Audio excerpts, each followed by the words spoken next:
The joke slipped out of my mouth at the exact moment my life cracked open, the kind of careless sentence that feels light when you say it, but lands heavy enough to rearrange everything that follows.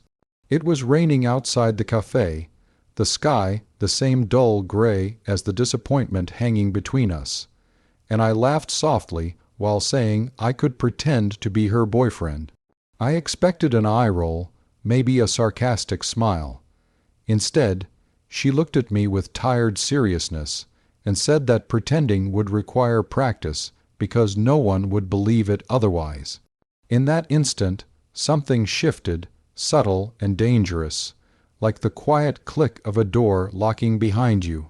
I didn't know it yet, but that joke would walk me straight into the deepest, most honest version of myself, and it would ask more from me than I had ever planned to give. Before we go any further, if you believe in kindness, second chances, and the idea that small moments can change entire lives, take a second to like this video, comment, share it with someone who needs hope, and subscribe to the channel, The Kindness Chronicles. Because stories like this only matter when they're shared and felt together. I had always been the reliable extra in other people's stories, the friend who showed up on time, the coworker who stayed late, the shoulder people leaned on when things fell apart. My own life, though, felt like a waiting room where nothing ever really happened. I worked a job that paid the bills but drained the color out of my days, ate dinners alone more often than I admitted, and told myself that stability was the same thing as happiness. She entered that routine quietly, not with fireworks or dramatic music, but with the exhausted grace of someone carrying too much for too long. We met through a mutual friend, bonded over shared sarcasm and the strange comfort of being honest with a near stranger.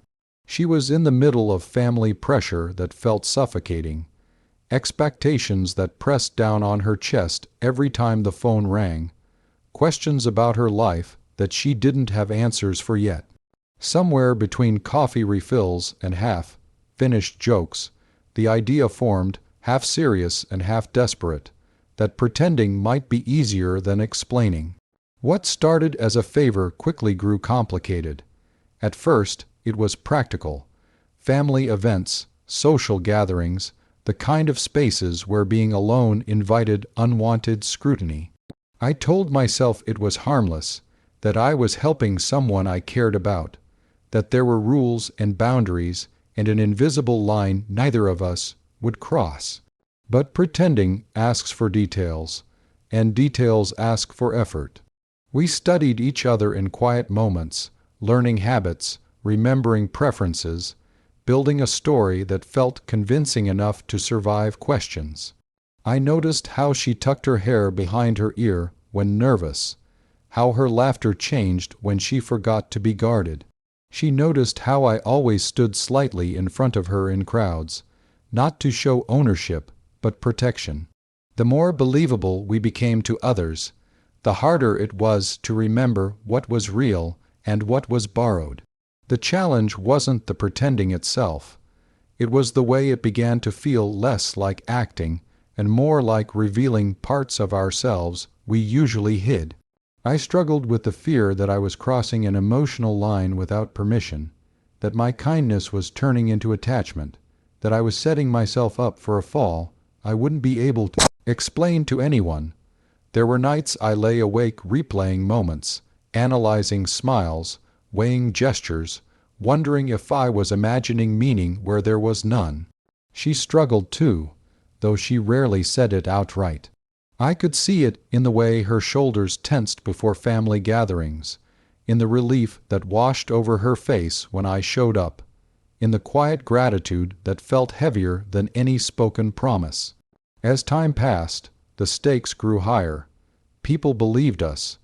They saw the easy way we moved together, the unspoken understanding, the shared silence that only comes from comfort.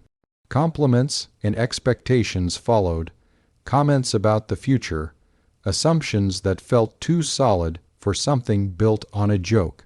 I felt a growing responsibility, not just to keep the story straight, but to protect her from the disappointment that would come if the truth ever surfaced.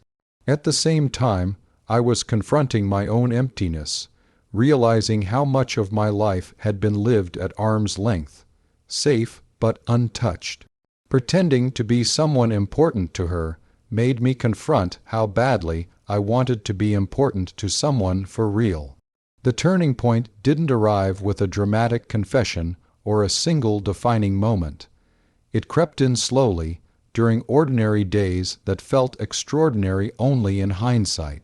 Grocery shopping together because it was easier than explaining why we were always in the same places.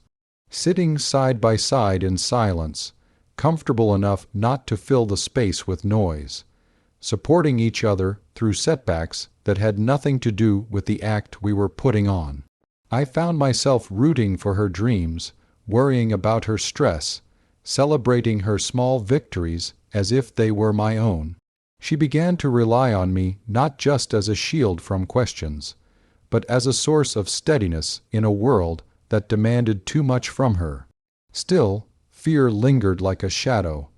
I was afraid that if I named what I felt, it would shatter what we had, that honesty would cost me the connection I had grown to cherish. She was afraid too, caught between gratitude and confusion, between the comfort of what we shared and the uncertainty of defining it. We were two people walking a narrow bridge, aware that one wrong step could send everything crashing down. The suspense wasn't about whether we would end up together, but whether we would have the courage to stop hiding behind the safety of pretending. Change came through vulnerability, the kind that doesn't announce itself, but demands to be acknowledged.